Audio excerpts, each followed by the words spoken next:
Are you having a hard time figuring out what to get Dad for Father's Day? Shop now at sportshistorynetwork.com/row1 and save 15% off your order when you check out Row 1 Brand's Vintage Sports Pictorium Gallery. They have America's best sports art. With over 7,200 historic sports prints, you're assured to find something unique for Dad this Father's Day. If he's an NFL buff, check out the 1963 vintage NFL helmet poster. Shop now at sportshistorynetwork.com/row1.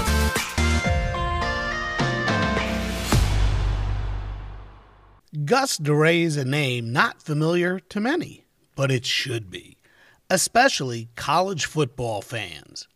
In fact, had Gus Dorais decided to take the head coaching position at Notre Dame instead of moving on to smaller schools, there's a chance many of us might never had heard of Knute Rockne. So, who was Gus Dorais? What made him so special? And why is his legend not on the same level as Rockne?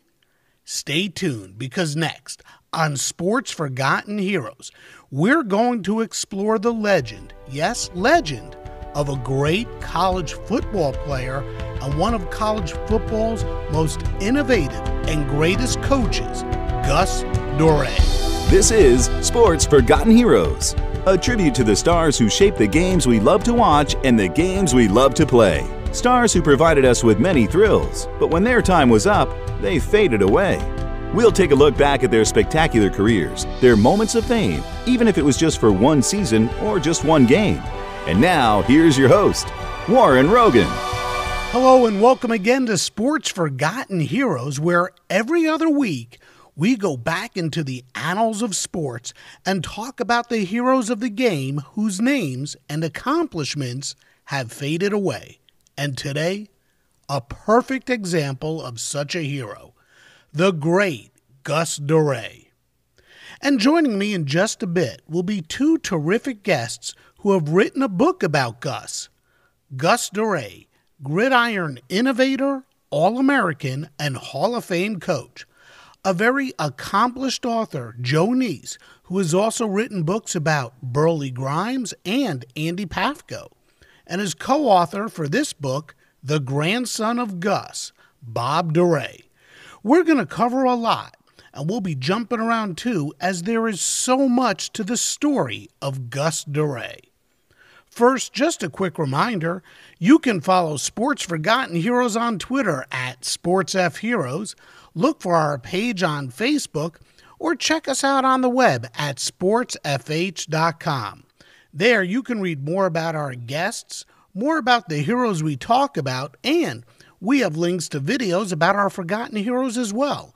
That's sportsfh.com. In fact, we have a lot more on sportsfh.com about Gus Dorais as well.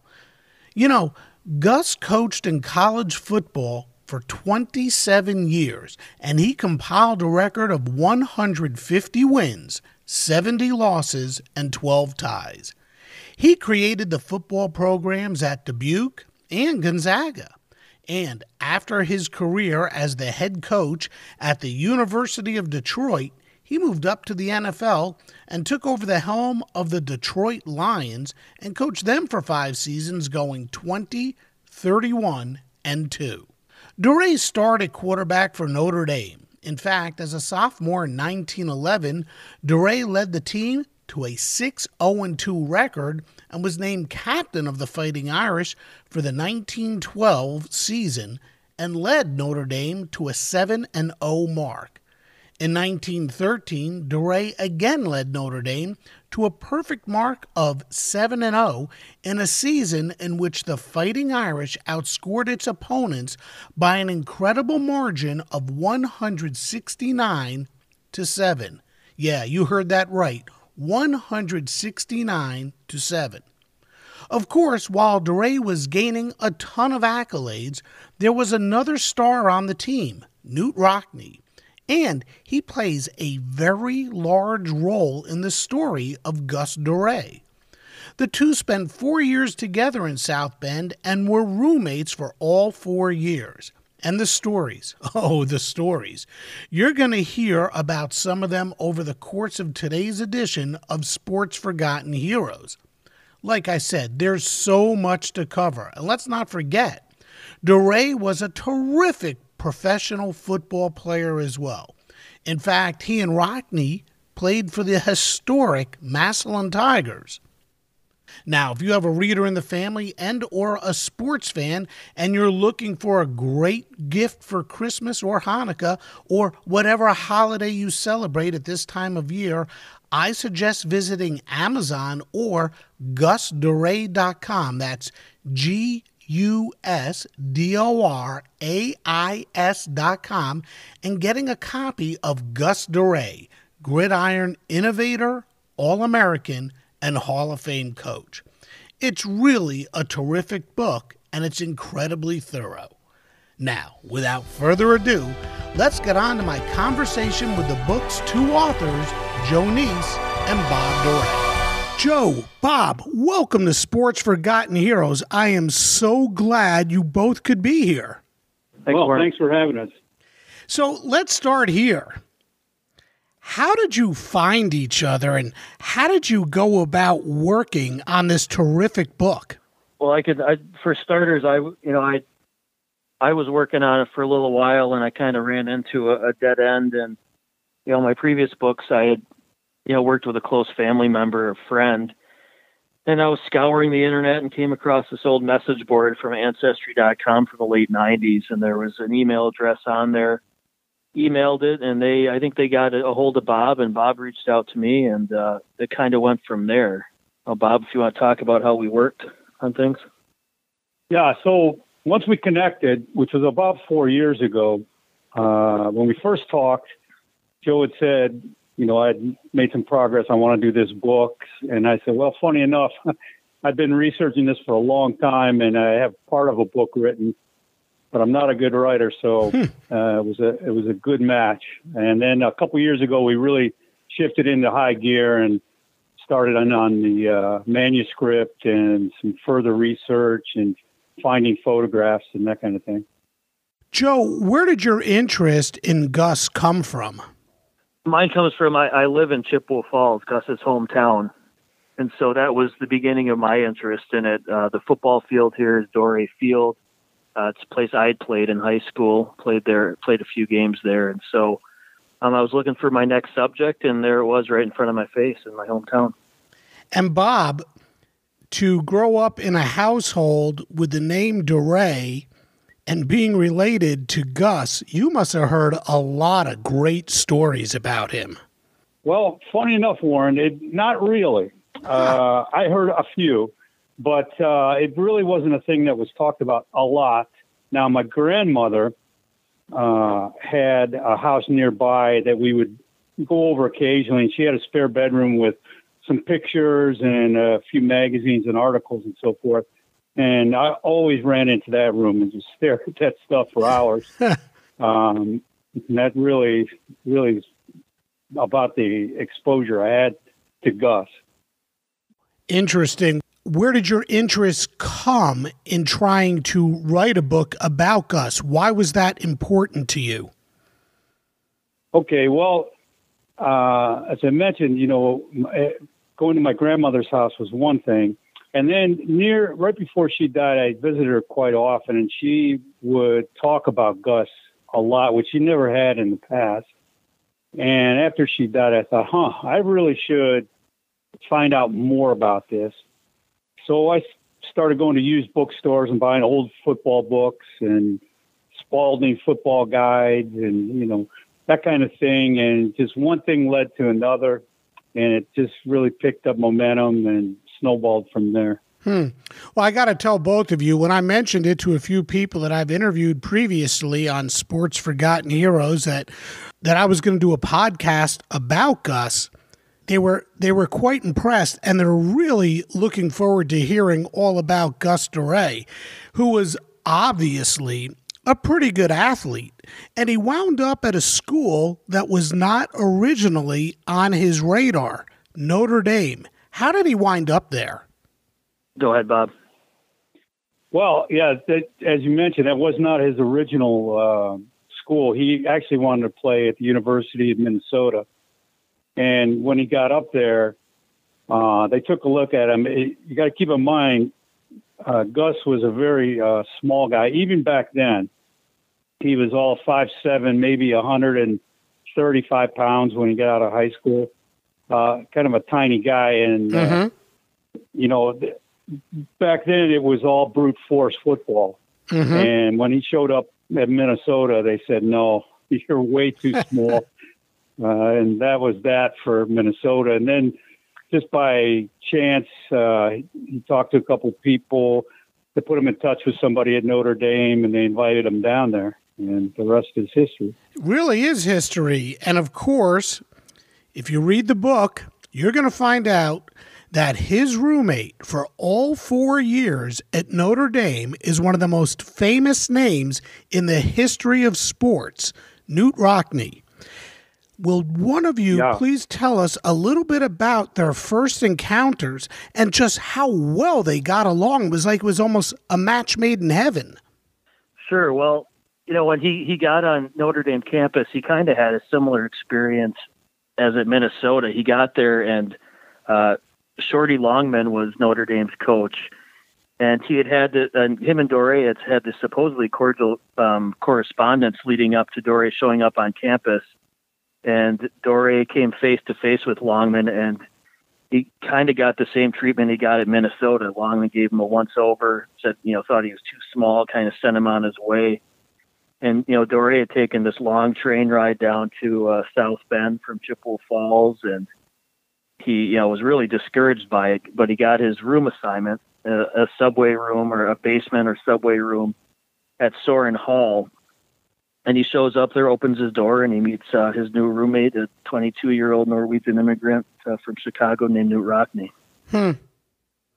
Well, he and Knute really hit it off. I mean, again, from what I read, they were quite, well, let's say resourceful, especially when it came to earning and or scheming to make some money. I'm going to play a little word association with the both of you. In regards to this, would you tell me what comes to mind when I say candles from the grotto or candlelight poker games? Yeah, that's a famous story, and it's very true. They were a very popular room, as you can imagine. They were both well-liked, and they were in a corner room in Corby Hall, which backs right up to the grotto on Notre Dame, which is a very famous location on campus. And they would hold after-hour poker games, and, of course, they had to do it by candlelight, and the grotto was full of candles, so they would sneak out, grab a bunch of candles, and bring them back to the room and play all night. How about this? Rigging a screen so teammates could pay a fee to leave the dorm after hours. Yeah, it's another one of their schemes there, and it eventually blew up in their face. They, they're making a little income from that, and someone got so tired of it that they ended up stacking all sorts of things outside their room afterwards, outside the window, which the hall father saw the next day.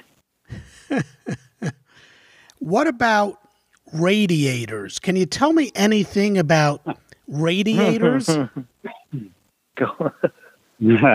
Yeah. So when they got a little older, let's say a little wiser as sophomores and juniors, they came up with another scheme. They'd go to the freshman dormitory, the freshman hall.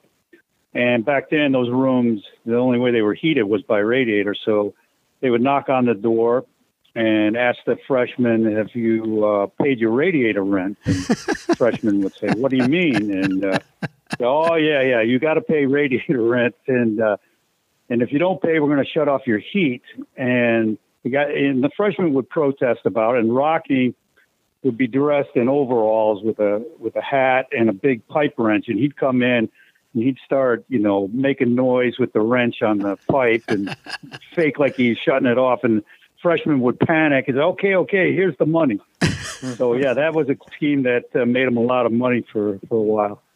Quite resourceful. Last one for word association, and this one was really legitimate. Cedar Point. Tell me about Cedar Point. Sure. So Cedar Point was kind of a rite of passage for Notre Dame students. It's a amusement park down in Sandusky, Ohio. And so there just become a tradition of, in the summer, Notre Dame students going down there, working, earning money for school the next year. And so Rockne and Dorais, like all classmates, went down there, and that's where they spent their summers. And, you know, it's kind of the legend goes that's where the forward pass was invented. Of course, you read the book, that's far from the truth there. Mm-hmm. They kind of fine-tuned their skills down there, not just Rockne and Dorais, but their teammates as well. Mm-hmm. So I think that paints a really good picture of how well Gus and Knute got along, and really was the beginning to a lifelong friendship. But now let's just take a look at Gus for a moment. He was quite the quarterback, but the road to becoming the starting quarterback at Notre Dame, well, it wasn't an easy one. The coaches, as you said earlier, thought he was too small, and they didn't like his throwing motion. But darn if he didn't win, and he won at an alarming clip. How to become the starting quarterback at Notre Dame, and what did he have to overcome? Well, as Joe mentioned, you know, when he first showed up, they took one look at him and said, you know, you're too small. And they kind of relegated him to the practice squad. And by a series of injuries and other things that happened to the story, at one time there's actually 3 quarterbacks ahead of him. And but he really showed his stuff in practice, and it was noted by a couple of writers. And so he got into a little bit of play in the first few games of the season in 1910. But then due to some injuries, like I mentioned, at the 4th game of the season, he was made starter, and he just, from that moment on, proved what a tremendous athlete he was, and especially a fantastic passer. So from that point on, he played until he graduated and never lost a game as a starter with Notre Dame. Wow. How instrumental was he in the development of Knute Rockne? I think that being roommates and teammates, I think Rockne came in there with raw ability, had some skills.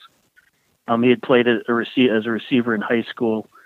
He was actually initially put in as a fullback his freshman year, and then eventually ended up as a receiver, and kind of went from there. But I think their rapport, Dorais was this very confident, quiet, confident guy, was a big leader.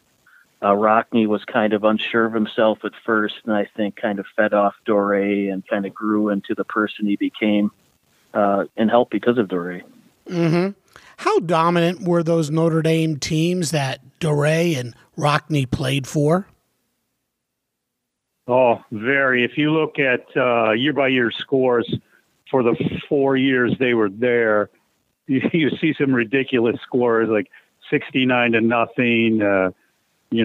I don't know that they were all big wins. I mean, there was a few close ones too. By the time they got to their senior year, they really got some big name teams on the schedule. Not the least of which was Army in that famous game. Mm-hmm. They had a few close ones, but for the most part, they just took apart everybody.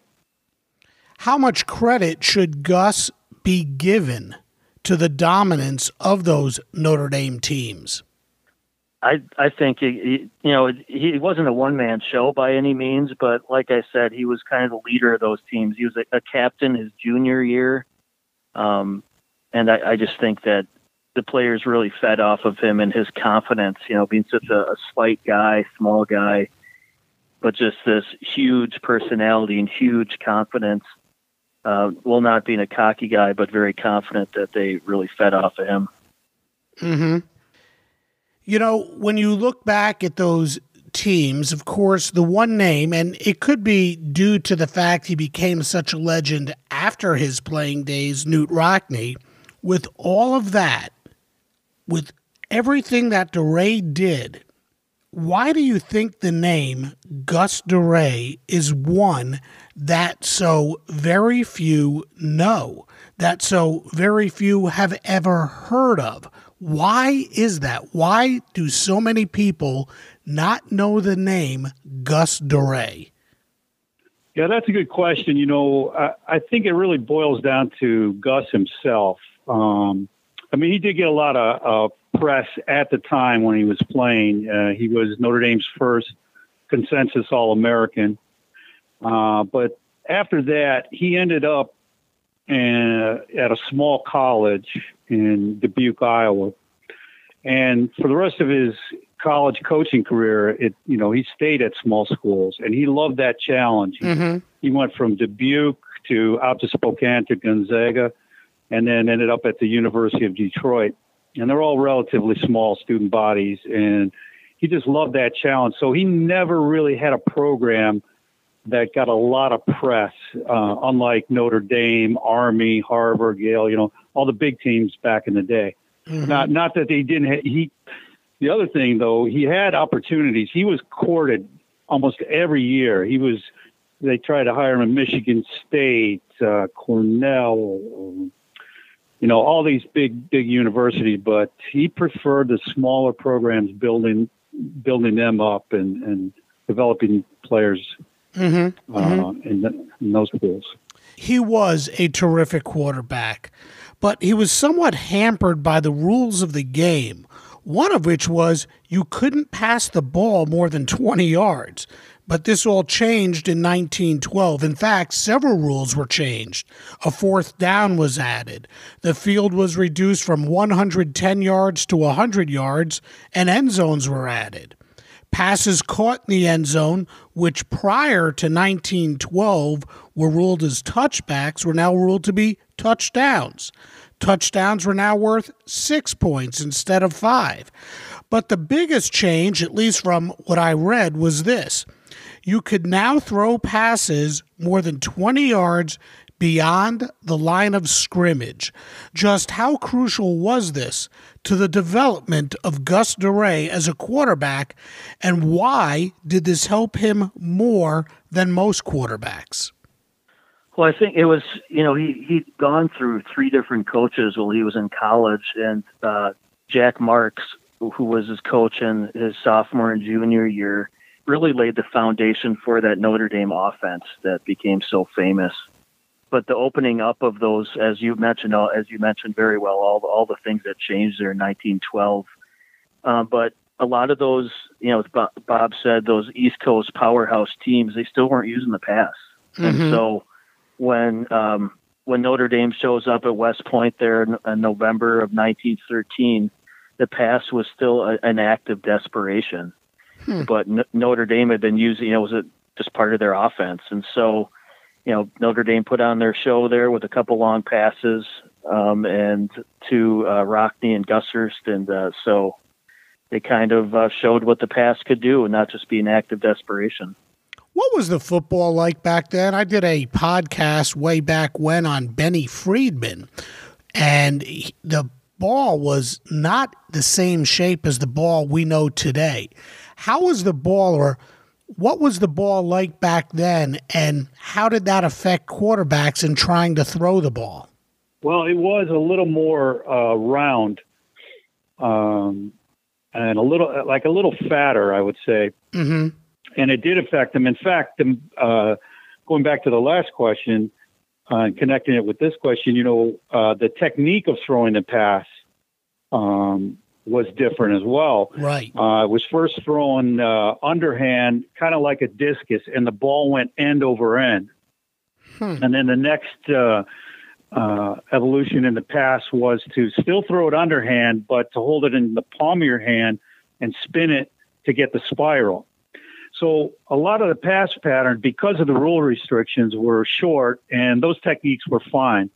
But Gus was one of the first in the country, if not the first, to adapt the overhand spiral throw, like throwing a baseball, and the way you see footballs thrown today, which is quite an accomplishment if you think about the size of the ball and how round it was. So, he practiced an awful lot throwing that ball. Yeah, I was just going to ask that. Where did his ability come from to learn how to throw the ball, and how did he improve doing that? I think it started on the sandlots of Chippewa Falls, and there's this real passing lineage that happened within the state of Wisconsin, starting at the University of Wisconsin in Madison. And so, by the time Gus was in high school, in his senior year, he transferred from the Catholic high school to the public high school, and his coaches were A.G. Finley and Charles Coots Cunningham. Finley was an All-American halfback at Madison, and Cunningham was a quarterback. Cunningham was a Chippewa Falls guy. And so I kind of think that maybe when Cunningham came home in breaks, he maybe showed them that pass a little bit. And, Gus was a strong arm shortstop and pitcher when he was playing baseball. And so that, integrating that pass into football wasn't too hard for him. Mm-hmm. He was just an all-around great athlete, at least from what I read in the book. I mean, there wasn't a sport that he couldn't master. He was also a great runner and a great drop kicker.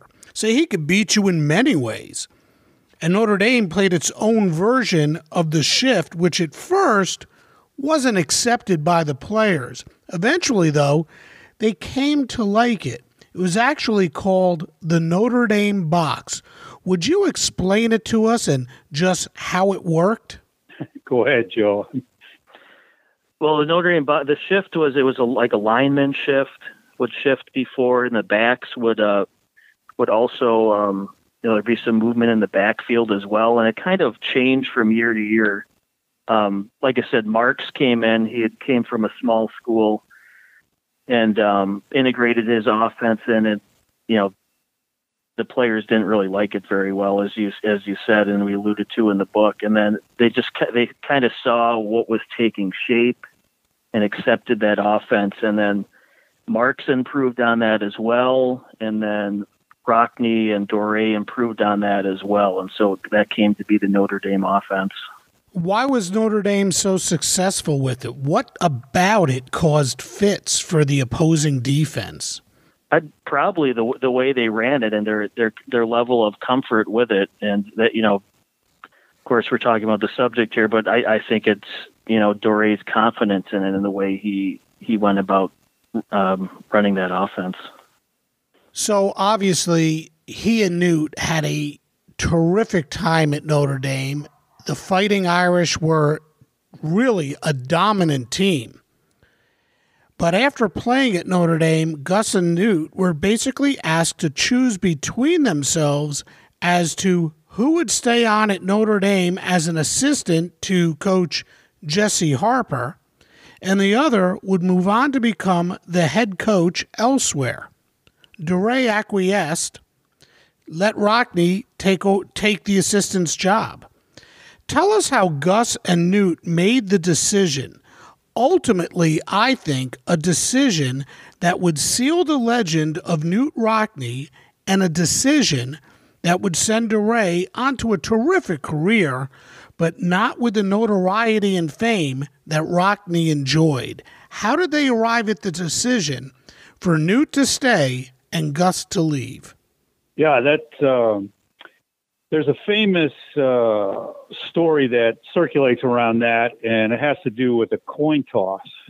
And it basically comes down to they flip the coin to see who would stay at Notre Dame and who would go to an opening at Dubuque College, or the other way around, however you want to look at it. But in reality, the coin toss never happened. And they both were offered it, and they both talked about it. And actually, Rockne was going to get a job. He had a job lined up in Kansas to teach at a high school, I believe, and head coach. And Dorais had been offered this job in Dubuque, but it still was up in the air. And then in July, I believe, Rockne was married, and that's when Gus decided, look, you need, this is a good paying job.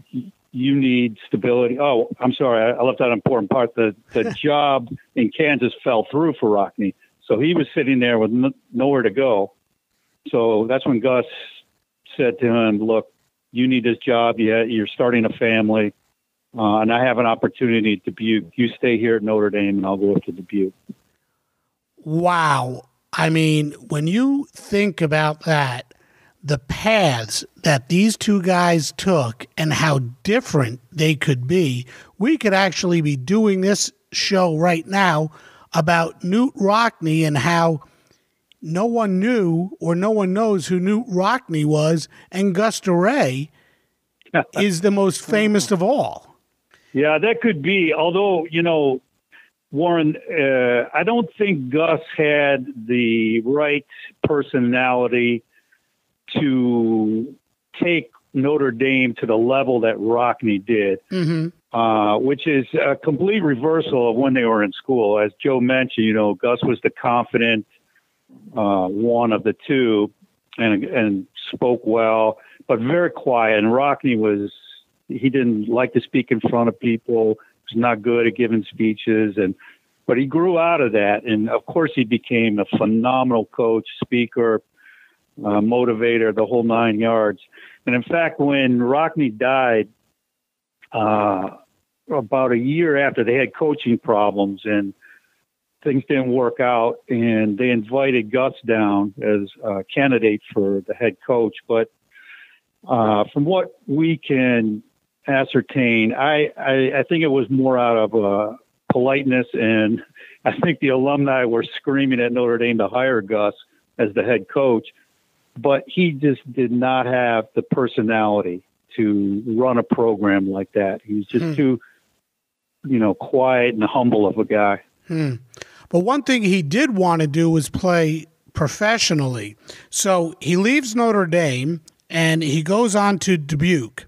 And after a slow start, he quickly turns the program around. In fact, under Dorais, Dubuque went 19-9-2, including a 7-0-1 campaign in 1916. It was also at this time that he began his professional football career as we'll call it, a weekend player for the resurrected Massillon Tigers of the Ohio League. How was he able to balance teaching at Dubuque, coaching at Dubuque, and by the way, he also coached basketball and track at Dubuque and play professional football? How was he able to do all this at one time? Bob and I, we were just together a couple of weeks ago here in Chippewa, and we were talking about this, and we have no idea how he managed all this.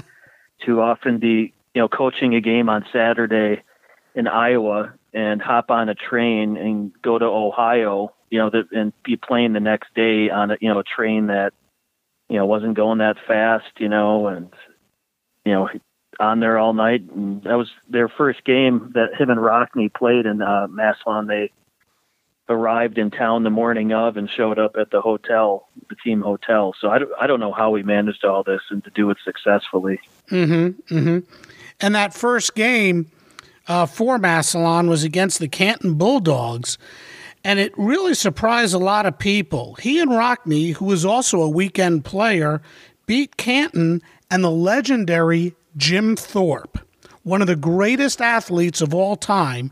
They beat the Bulldogs 16-0. Dorais was playing quarterback. He went 7 of 19 for 119 yards, scored a touchdown, and booted 3 drop kicks as well. Of course, this wouldn't be the last time Gus would face Thorpe, and we'll get to that later. But it was the start to a significant career as a professional football player. But it was his second game that year against Canton that would be remembered for quite some time. It had a most controversial ending. Can you tell us about that game and that ending? Sure. So the Canton-Massillon rivalry was the biggest in professional football at the time, and this is the pre-NFL years, and that's why the NFL Hall of Fame is in Canton, by the way.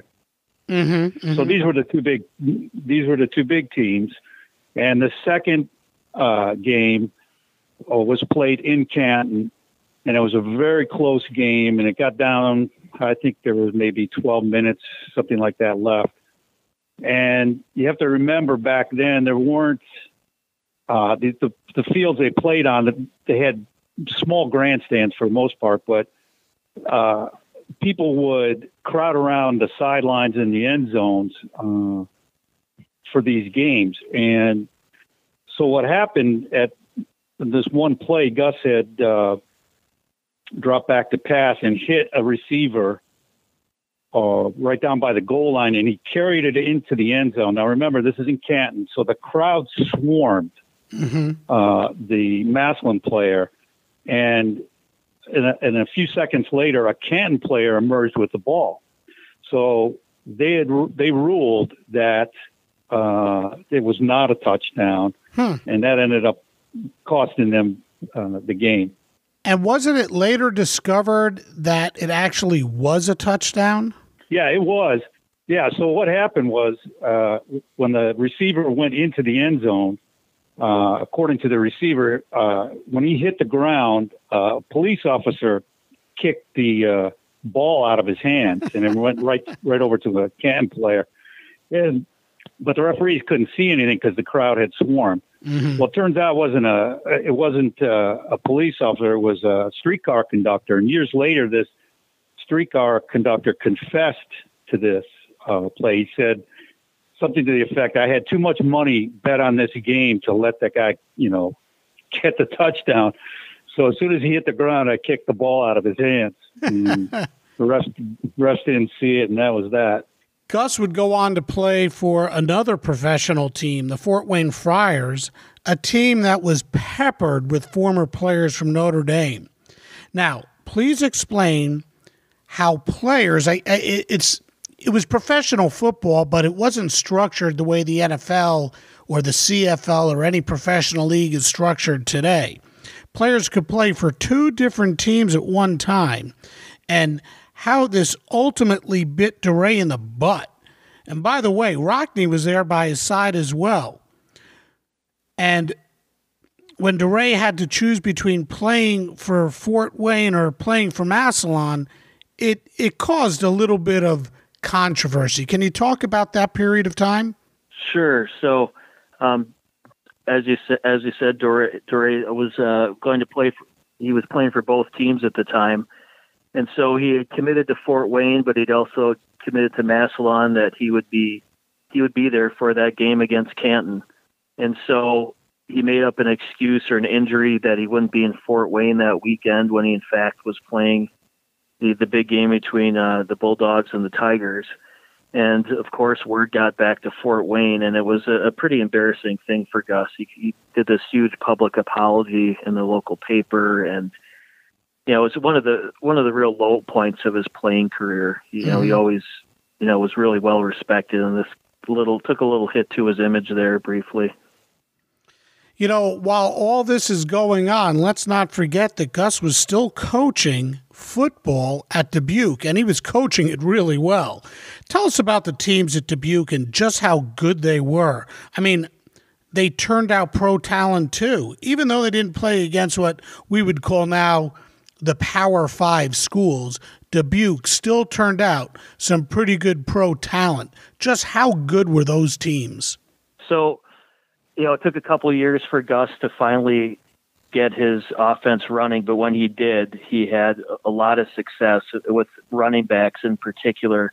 And that was the thing with Gus's offense, that despite him being a quarterback and throwing a lot in college, his offense is often centered around a running back that could run or throw the ball. And so he finally got that in the, I think the 15-16 season, had a real strong backfield.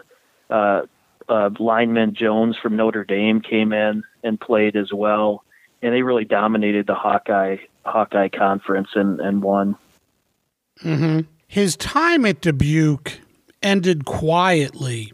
The U.S. joined World War I. Schools all across the country were closing down their athletic programs, and Dubuque was one of them. How disappointing was this to Gus, and where did he go from there? Yeah, he was disappointed, although, he understood. At that time, just about every young man under the age of, I think, 25 or even 30, I'm not remembering it now, but it was a mandatory draft registration. And then, of course, once the U.S. entered combat, everybody was shipped off to boot camp. So in one sense, yeah, he was disappointed that because he had a great program going there, coached many different sports, and was a professor. And, he saw himself as having a long career there. So anyway, he was sent off to boot camp. He was commissioned first lieutenant in the Army and was sent down to Waco, Texas. There's a big cantonment camp, which is a camp where they prepare guys to go overseas. Mm-hmm. Well, it wasn't long before they knew who they had in the camp, and he was pretty quickly made the camp athletic director, the camp football team manager, captain, and quarterback. So they put his talents to good use, and the different Army camps around the country would play each other. And so in the fall of 1918, he played several games, and they claimed a mythical, Army championship with Gus leading the team. Mm-hmm. Wasn't it about this time as well that Gus wound up back at Notre Dame as an assistant to Knute, and he took over as the head coach of the school's basketball and baseball programs? Correct. Yep. Yeah, he had just gotten discharged from the Army and was looking for something to do, and he didn't want to go back to Dubuque. That wasn't really an option. And so Rockne was just finishing up his first year as football coach. He was also the athletic director, and I kind of get the impression that he might have been a little bit over his head to start with, and Gus had been doing this. He was coaching all those sports at Dubuque and was doing partial AD duties. And Rockne called on Gus, and Gus jumped at the chance to come back to Notre Dame, and he took over that basketball program. Rockne wasn't a fan of basketball, and so that was an opportune time for Gus to come in there and start the basketball, coach the basketball program in the winter and then baseball in the spring. And he took over as assistant coach for Rockne with football in the fall. Just how good an athlete, how smart, how gifted was Gus Dorais? Paint a picture for us. Here's a guy who was a star at Notre Dame who somewhat revolutionized the game at the quarterback position, goes on to establish a heck of a program at Dubuque, and can also coach basketball. He can also coach baseball. And like you said early on, he was about 150 pounds sopping wet. Paint a picture for us, just how good an athlete and how smart was Gus Dorais. Yeah, well, 150 is maybe soaking wet with all the equipment on. He was listed at 135, 140 is the most I've ever seen him listed at. Yeah, all 5'7". But as Joe mentioned previously, he grew up in Chippewa Falls and on the sandlots, both playing baseball and football, and even some ski jumping in there in the mix. And I don't know where he got it from because it never got passed down in the family. None of us ever got that athletic ability. You didn't get that athletic ability, Bob? No, none of it. Not a bit. But, he just loved athletics, and he was, as you had mentioned, Warren, he was a great passer, a great runner, a great drop kicker, and a sensational safety on defense. He made some amazing open field tackles in his playing days, both in college and pros. And during his time at Notre Dame, not only did he play football, the dormitories, the hall teams, as they call them, he played baseball, he did rowing, just anything that, you could think of. A track, he was very good in track. Mm-hmm. So he was a nonstop sports player, and it was just a gift. That's all there is to it. Mm-hmm. And he was very smart. He was always figuring out ways to improve plays, pass routes, schemes, offense and defense. And I might be getting a little ahead of myself, but in 1931, he wrote a book, which was The Forward Pass and Its Defense, is the title. And it was pretty much the Bible at the time on the pass in football. Mm-hmm. So, yeah, he was an innovator in a lot of areas in football, basketball, just a very intelligent person as well as an outstanding athlete. Bob, let me ask you this. Early on, I asked you about stories, perhaps, that you might have heard growing up, and you said you really didn't hear a whole lot about Gus. Why? Right. Why is that? This is a legendary athlete, a legendary coach. Why was his... Well, that might even play into the fact that most people have never heard of Gus, and yet many stories might not have been passed down to you. So that really strikes, it's very interesting. Yeah, I think it goes back to Gus's personality. He was very quiet, very unassuming, very humble. He didn't, he didn't toot his own horn, so to speak. He didn't look for it. And I think that got passed down to my father, Gus's son. He instilled that into his kids. And so they learned to be humble and, not brag about things and tell stories and get publicity or, whatever. It's, so I think it really would just started with Gus and his personality. Mm-hmm. Getting back to Notre Dame, this is also about the time where he met someone else, another person who is a legendary name, is introduced into the life of Gus Dorais and Knute Rockne, and that would be George Gipp. What kind of relationship did Gus have with Gipp, and what about Knute's relationship with Gipp? How did it differ? Well, I can start this out here. I'll let Bob tells a good story about their relationship. But so when Gus started the football season in 1919, one of the first things, actually, when Gus first came on board, Gipp was kind of handed over to him. Gus was going to be his caretaker to make sure that he was on the straight and narrow, which was not an easy thing to do. And Rockne was kind of a hands-off with Gipp, just let him do his thing. Dorais kind of had to be the disciplinarian, make sure that he was, again, on the straight and narrow, which wasn't very often. But, Gus was the backfield coach at the time, and I think, helped, of course, Gipp was a phenomenal athlete, one of the best. Gus said, behind Thorpe, the best running back he ever saw. So I don't know how much Gus had to do to coach him, but he sure had to do a lot to corral him. And Bob has a good story about having to do that. Yeah. So after the 1919 season, Gipp, as Joe mentioned, he was not easy to keep in line, and he got into quite a bit of trouble at Notre Dame, and he was basically kicked out of school. And he wanted to go too because they told him he couldn't play other varsity sports since he really wanted to. So Gipp had left Notre Dame. Not many people know that.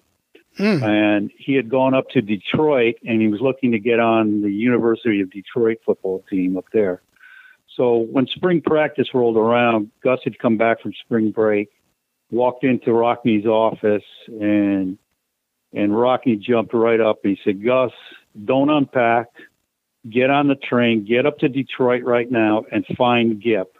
He said, "If you don't find Gip, I won't have a job and you won't have a job, and this will be the end of Notre Dame football." So Gus got on the train, went up there, asked around, and found out where the team was practicing.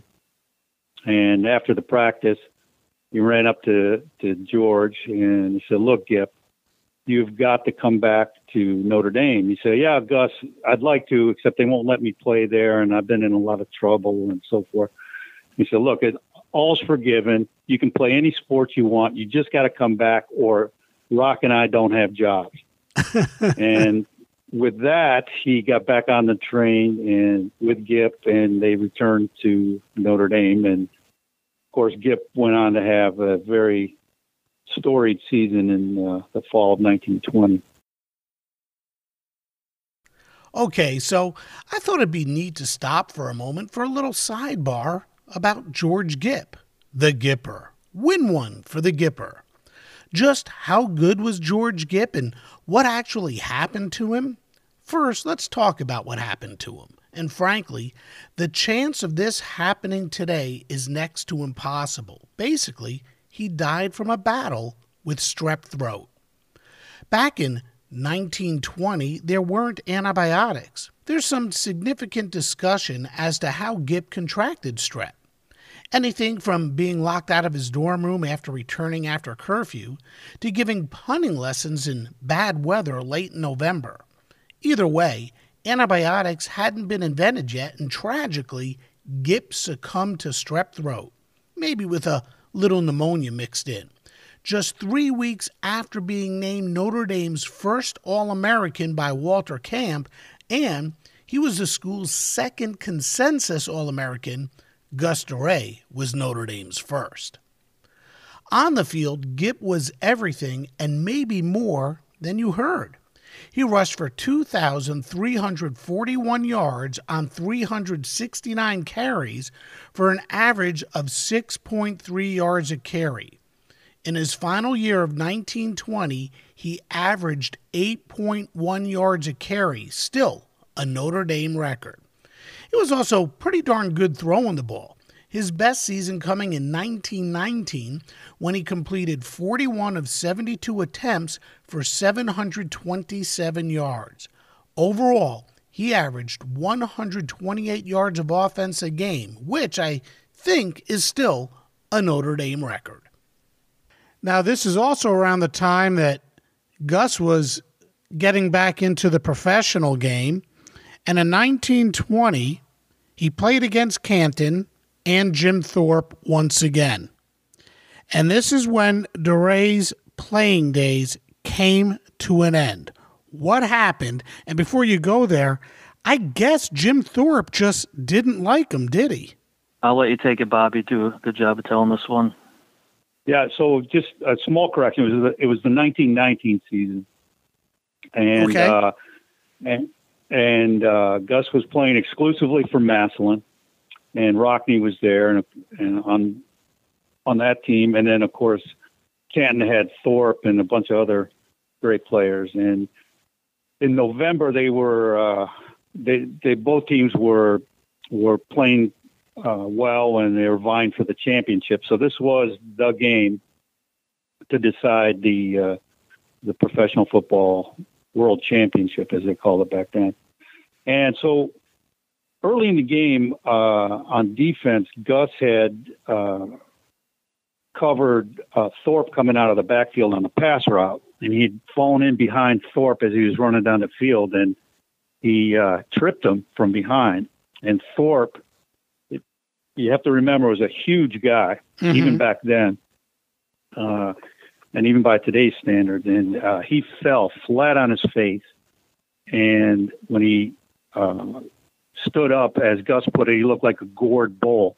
His eye was red and starting to swell already, and his helmet was, twisted, and he was mad. And he told Gus, he said, "You watch out, little guy.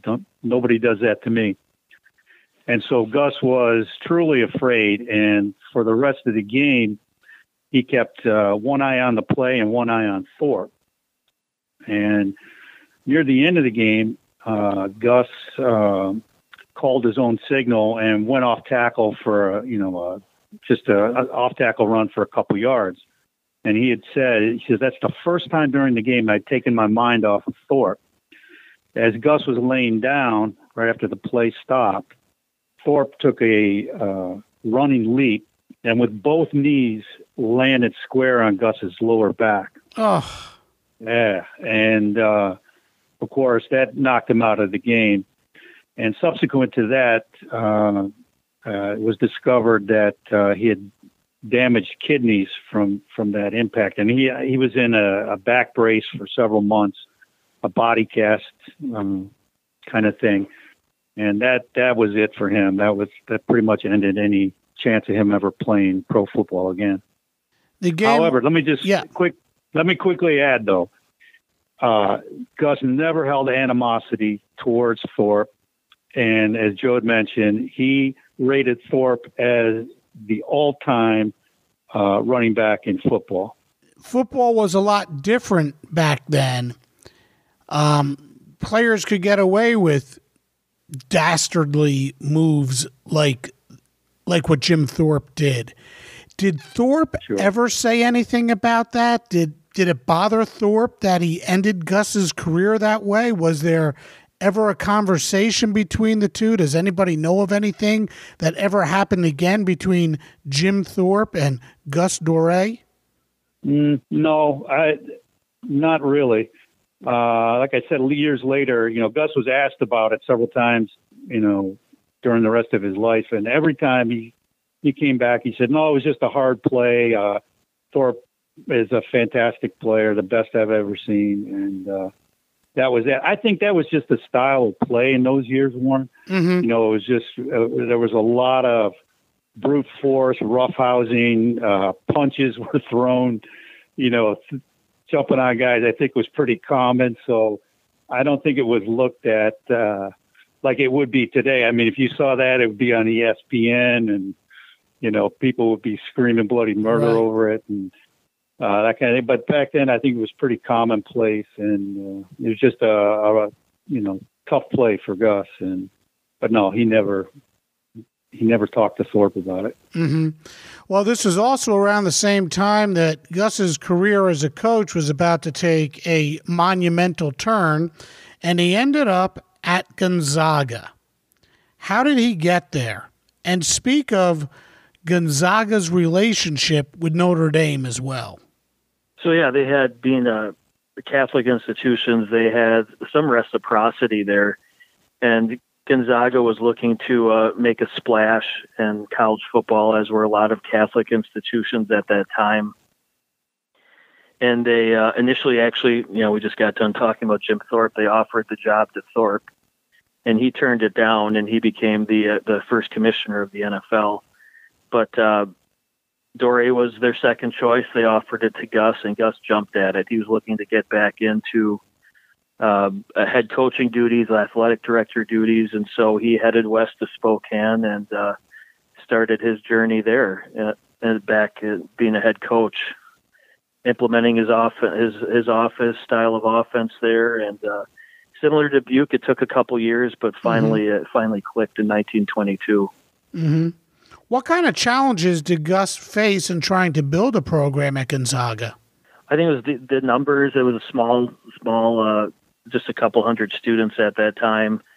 Not very well known. Football, had not that Eastern brand, and then it was slowly spreading west. Hadn't reached the West Coast that much as of yet. And so, as I said, it took a couple years. It was finally clicked when Houston Stockton came in 1922, and kind of, that was the beginning of a couple good years for Gonzaga.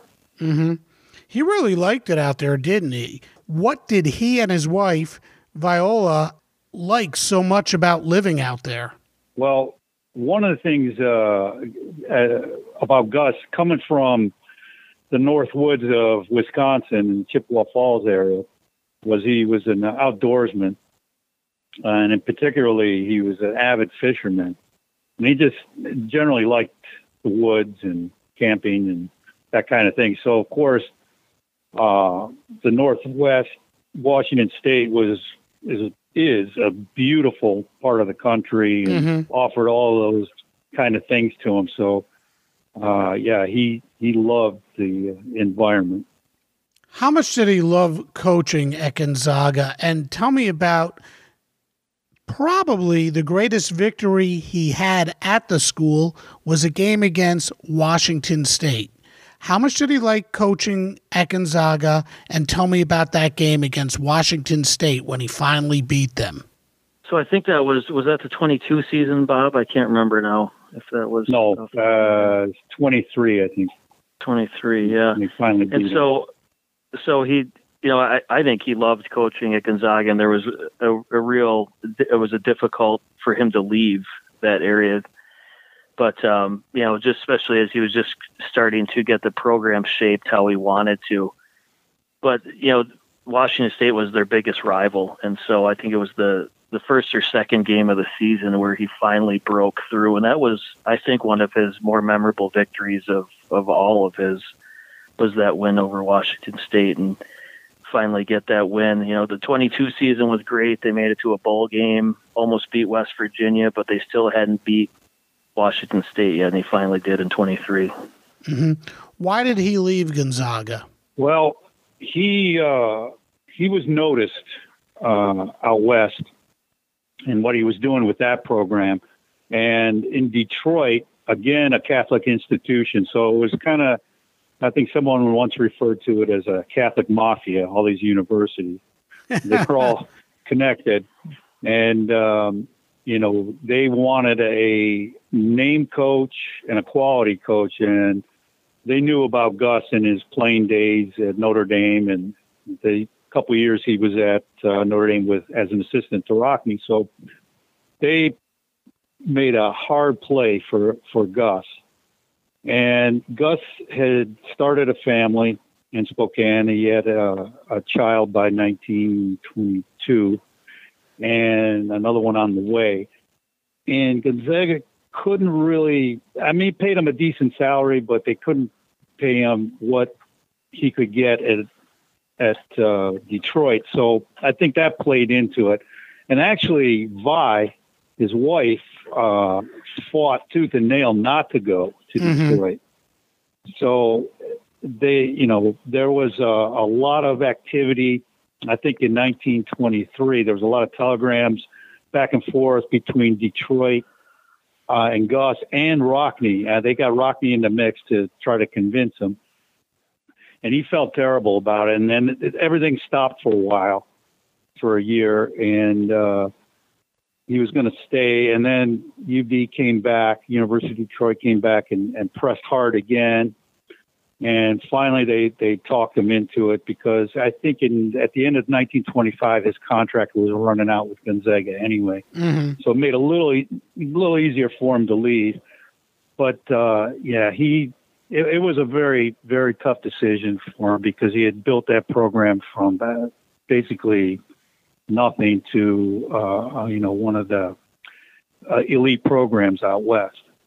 And I think that's really a tribute to just how great a coach Gus was, because not only did he build Gonzaga into a terrific program, he basically had to build a football program at Detroit from scratch.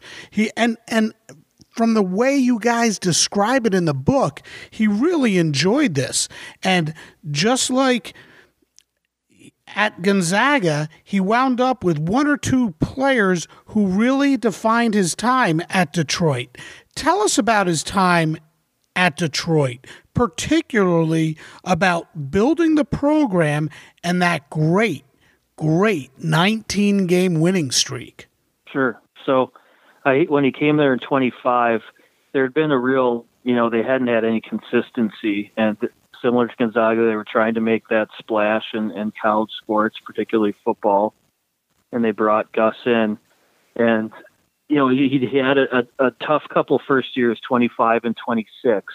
But, that 27 team really took off behind Tom Connell, who was also from Chippewa Falls, and Lloyd Brazil as well, a guy from Flint, I think Lloyd was from, and they lost to Rockne and Notre Dame early in the 27th season, the one and only meeting between those two, between Dorais and Rockne. Notre Dame shut them out 20-0. And then the following week, they began their 19-game winning streak and 22-game unbeaten streak that stretched from 27 to 29, including a 9-0 28 season. And so, that it was once again getting that backfield that he desired. Again, it took a couple years, and he needed a back that could both run and pass the ball. He had two of them in Connell and Brazil. And didn't other teams really start to fear Detroit? I mean, Gus was a smart coach, and he was building this huge program, a very renowned program, and it sort of shot Detroit into the national spotlight, did it not? How did Gus and the football program affect the school's popularity? Sure, yeah. So they were pretty unknown when he first started there, like Joe had mentioned, those first couple seasons. And then he got Army and Notre Dame onto his 1927 schedule. And they only lost to Army 6-0 in that first game of the year. And then, as Joe mentioned, 20-0 against Notre Dame. And the game was pretty close. It was a lot closer than the score reflected. They were stopped short on a couple drives right down by the goal line. And so I think what happened out of that was, here's a small Catholic school playing a couple big time programs like that, and it kind of put the fear into some of the bigger schools, like in the Big Ten and elsewhere around the country. In fact, I think it was an Army football coach who once told Gus, said, "Look, I'm not putting you on my schedule. You're too good, because if you beat me, I'll lose my job." It's plain and simple.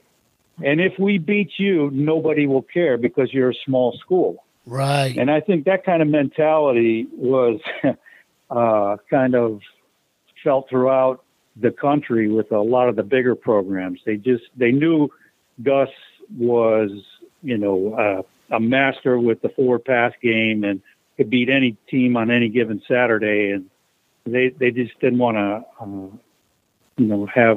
have a loss to the University of Detroit, the small Catholic school, as a blemish on their program. So, yeah, he did. He had a lot of trouble scheduling big-time programs.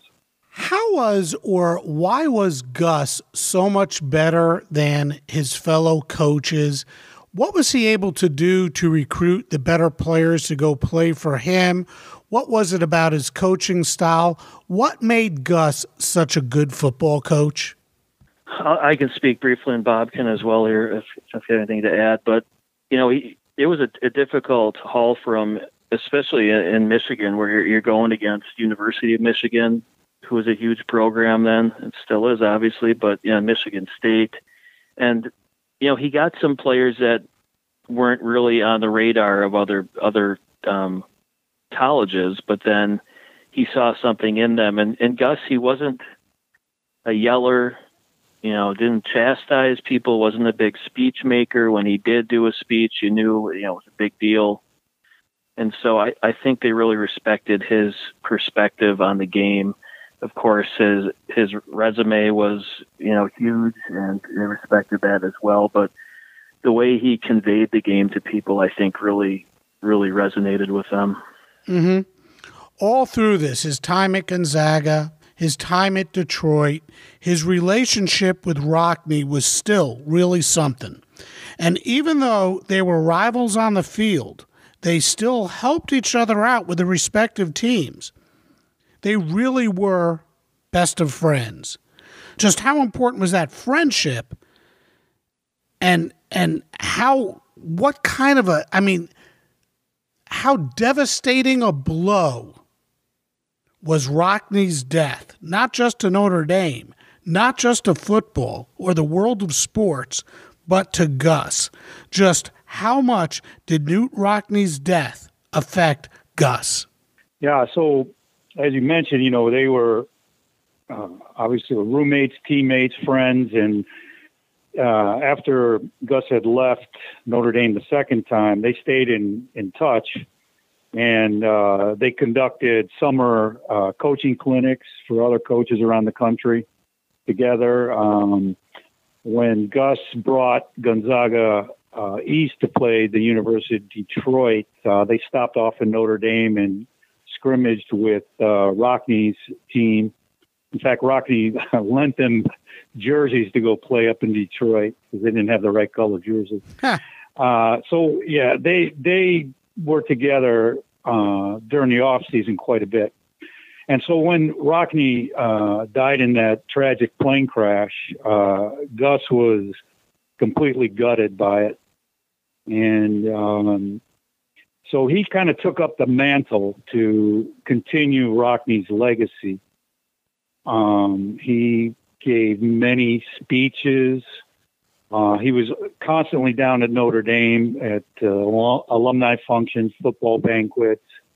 He made the dedication to the Rockne Memorial Building at Notre Dame. And until Gus died, he just would always,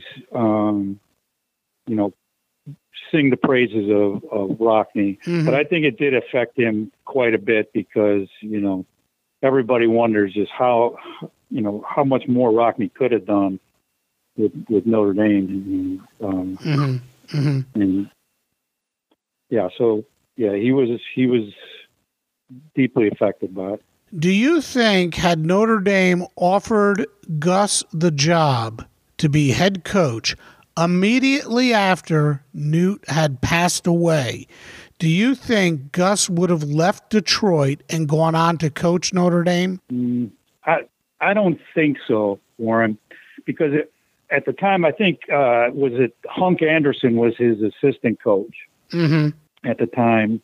And the program was running pretty strong. And I think they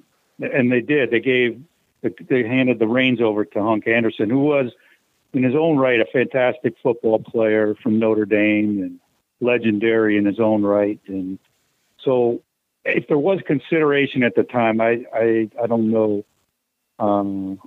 anything about it, but it only took another, I think, couple of years, and the program really suffered at Notre Dame. There was a lot of problems. In fact, they brought Jesse Harper back to take over temporarily, and that, at that time, as I mentioned this earlier, is when they contacted Gus to come to Notre Dame for an interview for the position.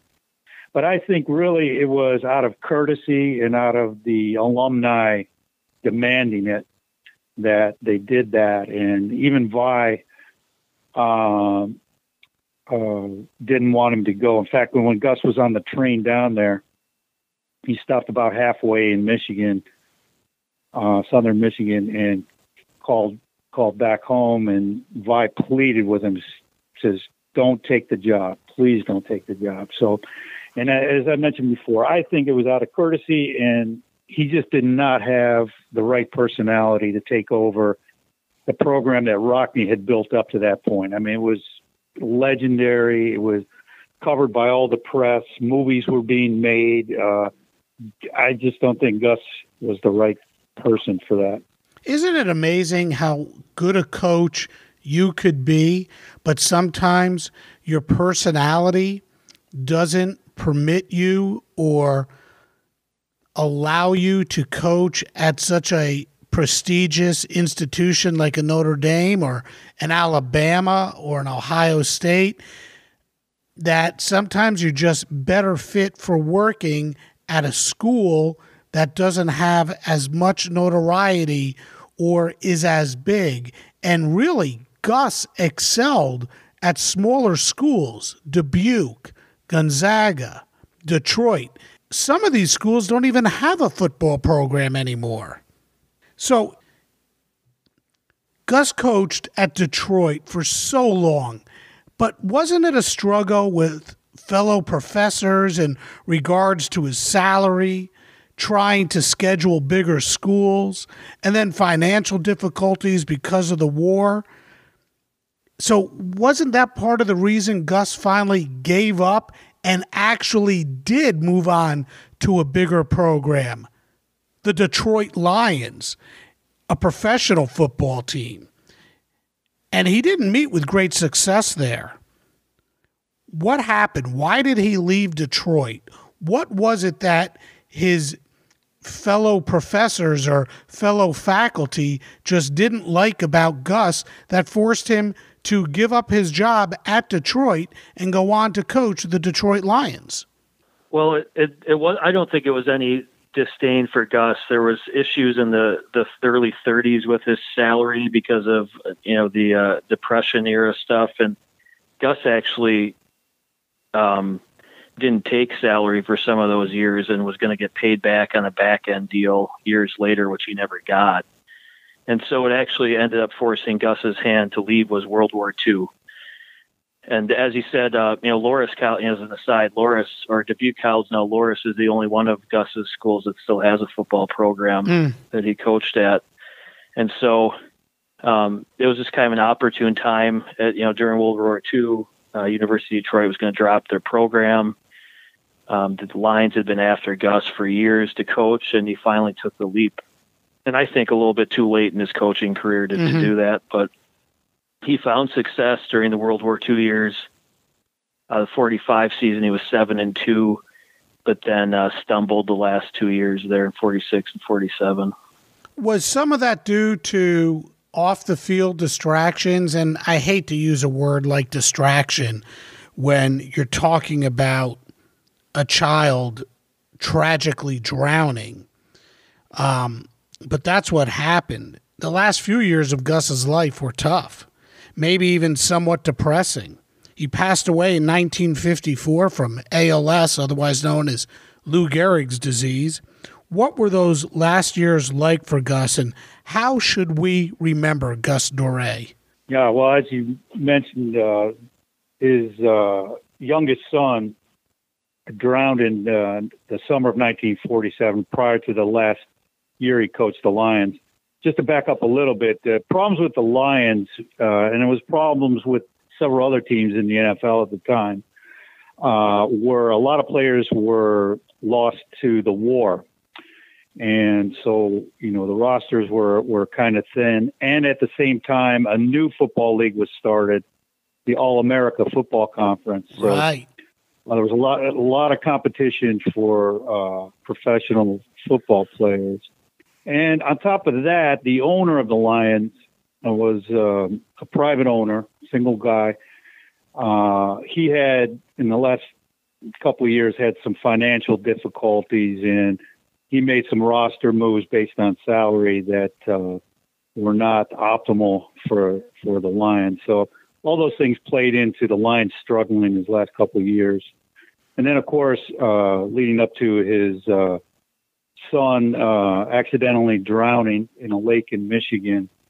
In fact, one of his beat writers that was very close to Gus saw him the next day, and he wrote that he saw a middle-aged man change into an old man overnight.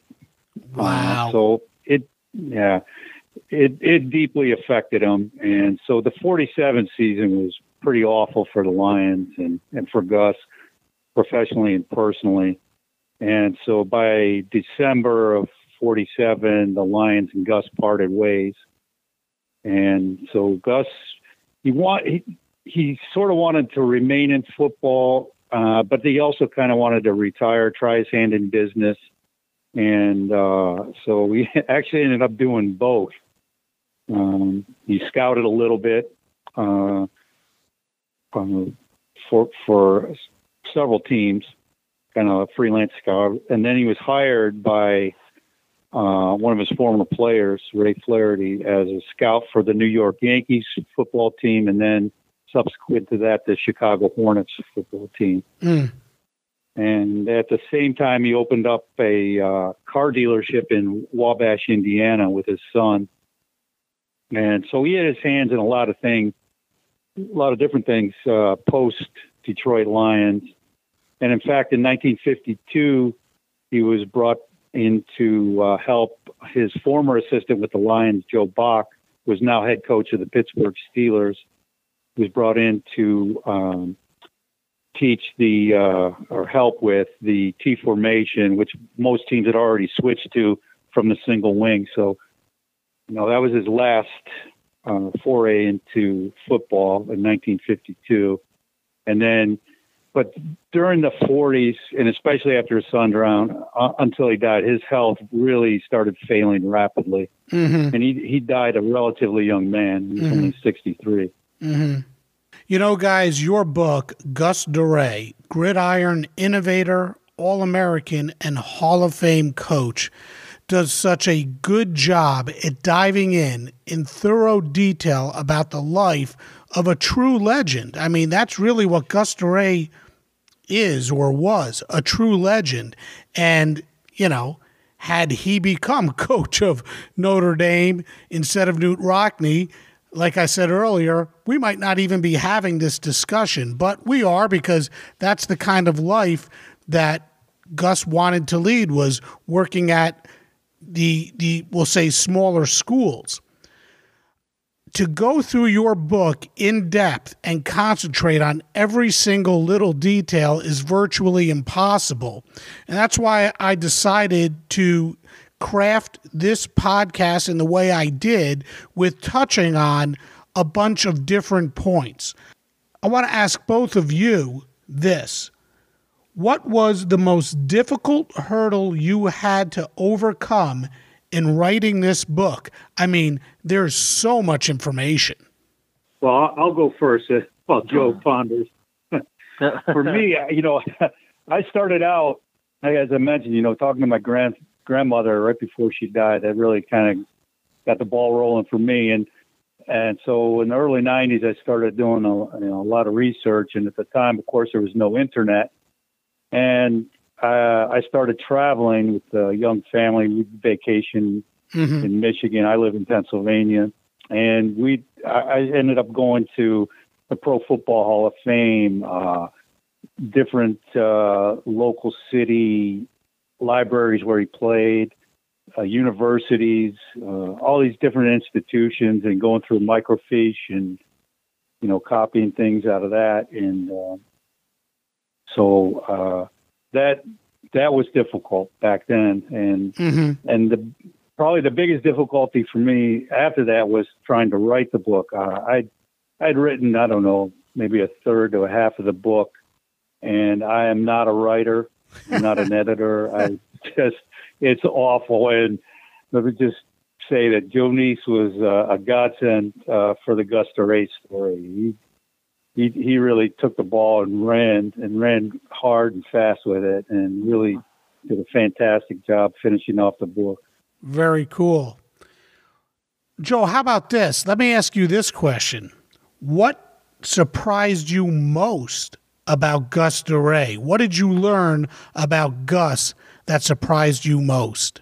Well, I don't know if I could pinpoint one thing, because really the whole story was new to me. I'm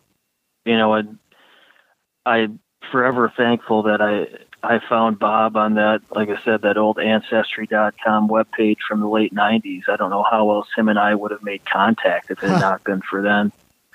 And so, being my third book, I always, like I said, I always found that one person, that one family member that made it go. And once we made contact, we've just clicked so well. We get together, we get along so well, and kind of think the same way with writing. And so it was just such a treat to be able to write this story with him, a family member, and by far my most, just the best experience I've had of my three books, the most rewarding. Well, that's awesome. Joe and Bob, I want to thank you so much for taking some time out of your evening to join me on Sports Forgotten Heroes. The book is terrific. I had never heard of Gus before, and I learned so much, and I think both of you did a terrific job. Thank you so much. Appreciate it. Yeah, thanks, Warren. Really appreciate you having us on, and glad you enjoyed the book, and I hope other folks will too. To me, it's amazing how making a decision on which team to coach could have such a profound result on one's legend, especially back in the early days of college football. While it's impossible to know if Notre Dame would have become the powerhouse it did had Dorais decided to stay in South Bend as opposed to going to Dubuque, one thing is for sure. Gus Dorais had just as big an impact on football as did Rockne, only Gus did it at a much smaller school, and that certainly affected his legend. But in the end, Gus Dorais is a legend, and I sure hope this podcast helps bring to light all he did for the game. And if you want to learn more about the great Gus Dorais, visit GusDorais.com. That's GusDorais.com. Pictures, video, stats, and more. And of course, you can order the book, Gus Dorais, Gridiron Innovator, All-American, and Hall of Fame Coach, by Joe Niese and Bob Dorais. And I'd like to thank both of them for stopping by for this terrific conversation. And, by the way, their book, well, that would make a great present for any sports fan this holiday season. Thanks again for listening, and we'll see you next time on Sports Forgotten Heroes. We here at the Sports History Network proudly partner with 26 podcasts, all revolving around the history of sports. But did you know that many of our hosts were sports history authors way before they started their shows? It's true. We've got Joe Ziemba, host of When Football Was Football, Joe Zagurski, host of Pro Football in the 1970s, Mark Morthier, host of Yesterday's Sports, Tommy Phillips, host of Lombardi Memories, and Scott Adamson, co-host of From the 55-Yard Line. All these authors have many books for you to choose from. To check them out, go to our website at sportshistorynetwork.com/sportshistorybooks. Pick up your copy today. Soundtrack provided by Kevin MacLeod of filmmusic.io.